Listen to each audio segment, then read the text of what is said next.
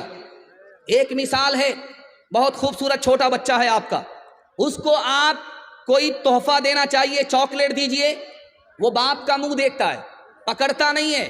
کیا مطلب ہوا؟ باپ نے جیسے ہی اشارہ کر دیا وہ لپک لیتا ہے. باپ کا اشارہ نہیں ہے وہ پکڑتا نہیں ہے. مطلب کیا ہے؟ باپ کی اجازت ہے تو پکڑیں گے, باپ کی اجازت نہیں ہے تو نہیں پکڑیں گے. ہم خدا کے بندے قدم اٹھانے سے پہلے نہیں سوچتے ہیں کہ خدا کی مرضی ہے یا نہیں ہے. اس نادان بچے سے بھی ہم بدتر. بکری کو گھاس لا کر کے آدمی دیتا ہے, بھوک میں بکری گھاس کھا رہی ہے, پتا کھا رہی ہے. جیسے ہی مالک نے اس کو پکارا وہ گھاس چھوڑ کر کے اپنے مالک کی طرف متوجہ ہو جاتی ہے. اور ہمارا خدا سرکاری اعلان مسجد سے کرتا ہے, ہم اس طرف دھیان نہیں دیتے, ہم اس بکری سے بھی بدتر ہیں. آخری مثال ہے, آپ دیکھیں گے رات کا بچا ہوا بھات ہے, اس کو صبح آدمی پانی ملا کر کے کھاتا, اس کو پنتا بھات کہتے ہیں. ایک آدمی کھا رہا تھا سبحان اللہ, ایک آدمی کھا رہا تھا ماشاء اللہ, ایک آدمی کھا رہا تھا الحمدللہ. لوگوں نے کہا تم نے خدا کی عادت بگاڑ دیا.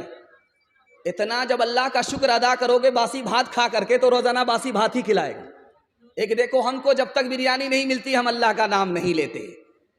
اپنے مرکز سے نہ چل منہ پھیر کر بہرے خدا, بھولتا ہے کوئی اپنی انتہا اور ابتدا. یاد ہے وہ دور بھی تجھ کو کہ جب تو خاک تھا, کس نے اپنی سانس سے تجھ کو منور کر دیا. کب تک آخر اپنے رب کی نعمتیں جھٹلائے گا, کب تک آخر اپنے رب کی نعمتیں جھٹلائے گا. پھول میں خوشبو بھری جنگل کی بوٹی میں دوا, بحر سے موتی نکالے صاف روشن خوشنما, آگ سے شعلہ نکالا ابر سے آب صفا. کس سے ہو سکتا ہے اس کی بخششوں کا حق ادا, کب تک آخر اپنے رب کی نعمتیں جھٹلائے گا. راحت میں اللہ کا شکر ادا کریں گے, ہاتھ اٹھا دیجئے انشاءاللہ. صبر نہیں ہوگا خودکشی کریں گے, ہاتھ اٹھائیے انشاءاللہ. خیر, تیار رہیے, ہم بھی جنازہ پڑھنے کے لیے تیار ہیں. تیسرا بڑا خوبصورت پیغام, جلدی سے مہمان آ چکے ہیں, ان کے لیے مجھے وقت فارغ کرنا ہے. آپ بہت دھیان سے سن لیں, اللہ آپ کو جزائے خیر دے. دھیان سے سنیے گا, اللہ کے رسول کے حوالے سے پیغام آپ کو سنانے کے لیے جا رہا ہوں, ان کی فیملی کے حوالے سے پیغام سنانے کے لیے جا رہا ہوں, اس کو دھیان سے سنیے گا. اللہ کے رسول نے ابو بکر سے کہا, ابو بکر عائشہ کے اوپر انگلی اٹھ رہی ہے, تمہارا کیا خیال ہے, تمہاری بیٹی ہے. تو کہا یا رسول اللہ میں کچھ نہیں کہہ سکتا, آپ کا جو فیصلہ ہوگا مجھ کو ہر حال میں تسلیم ہوگا. حضرت عثمان سے پوچھا, عثمان عائشہ کے بارے میں, میری بیوی کے بارے میں تمہارا کیا خیال ہے؟ کہ یا رسول اللہ آپ کی چپل میں نجاست تھی, آپ کے جوتے میں نجاست تھی, اللہ نے آپ کو مسجد میں آنے نہیں دیا. کہا پہلے جوتا اتاریے اس کے بعد مسجد میں آئیے, ایسا ہو نہیں سکتا, آپ کی بیوی ناپاک آپ کے پاک بستر پر آ جائے, ہو نہیں سکتا. حضرت علی سے پوچھا, علی تم کیا کہتے ہو میری بیوی کے بارے میں جس پر انگلی اٹھ رہی ہے؟ کہ آپ کے جسم پر کبھی مکھی نہیں بیٹھی, آپ کے پاک بستر پر کوئی ناپاک عورت بیٹھ نہیں سکتی. حضرت عمر سے پوچھا عمر تم کیا کہتے ہو عائشہ کے بارے میں؟ کہ یا رسول اللہ عائشہ کا نکاح خدا کی مرضی سے ہوا تھا، عائشہ کا نکاح آپ نے اپنی مرضی سے نہیں کیا تھا، اگر عائشہ غلط عورت ہوتی تو خدا خود عائشہ کو آپ کے گھر سے نکال دیتا ہو۔ اللہ کے رسول نے فرمایا کہ عمر کے جملے سے مجھے اطمینان ہو گیا۔ ماں کی عمر بیٹی کی عمر برابر ہے۔ آپ کہیں گے کہ ماں کی عمر بیٹی کی عمر دونوں برابر کیسے ہو سکتی ہے؟ ماں سوتیلی ہے، بیٹی سوتیلی ہے، بیٹی کا نام فاطمہ، ماں کا نام عائشہ، دونوں کی عمر برابر، لیکن سوتیلا سلوک نہیں ہے، سہیلی جیسا سلوک ہے۔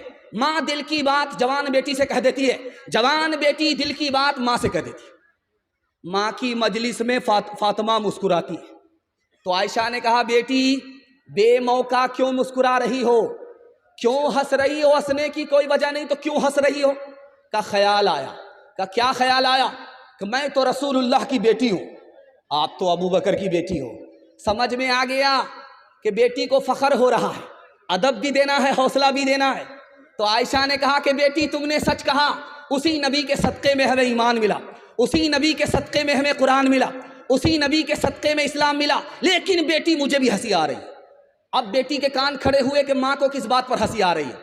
تو کہا کہ بیٹی ایک وقت آئے گا تو مر جائے گی، قبر میں پہنچے گی، ایک وقت آئے گا میں بھی انتقال کر جاؤں گی، قبر میں پہنچوں گی، جب تیرے حق میں فیصلہ ہوگا قبر سے نکل کر کے تو جنت میں جائے گی، جب میرے حق میں فیصلہ ہوگا قبر سے نکل کر کے میں جنت میں جاؤں گی۔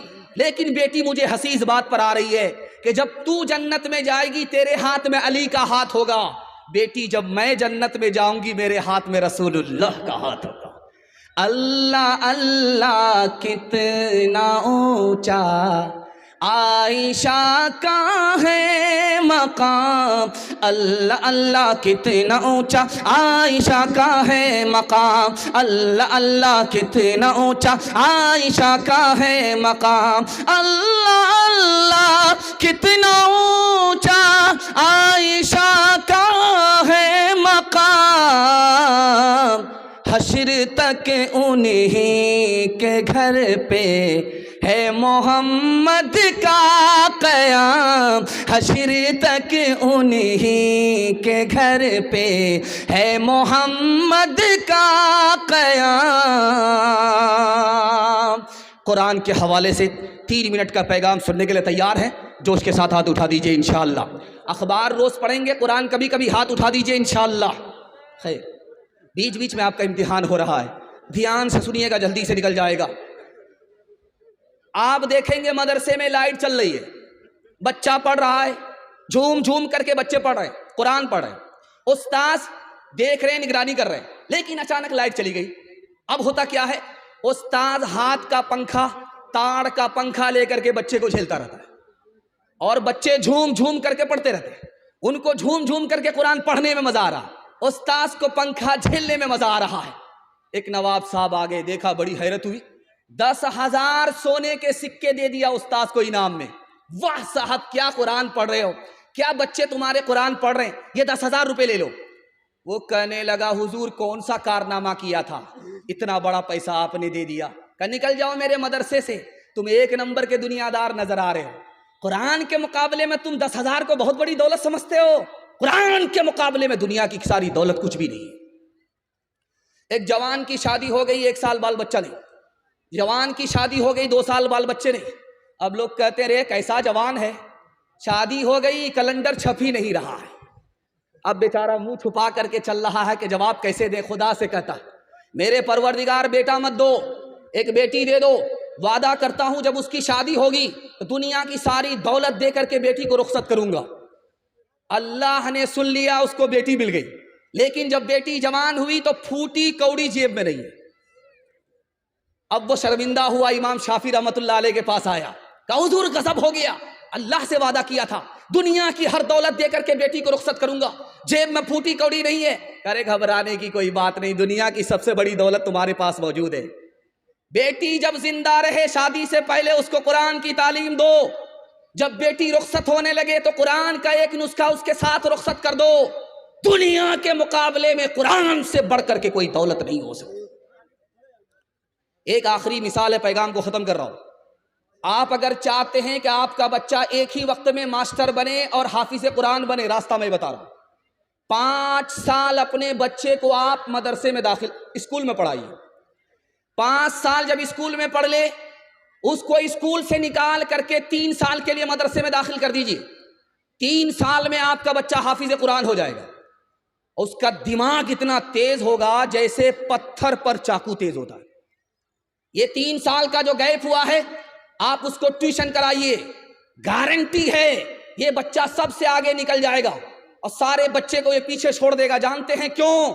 جس کے لیے قرآن آسان, اس کے لیے دنیا کی کوئی کتاب مشکل ہو نہیں سکتی.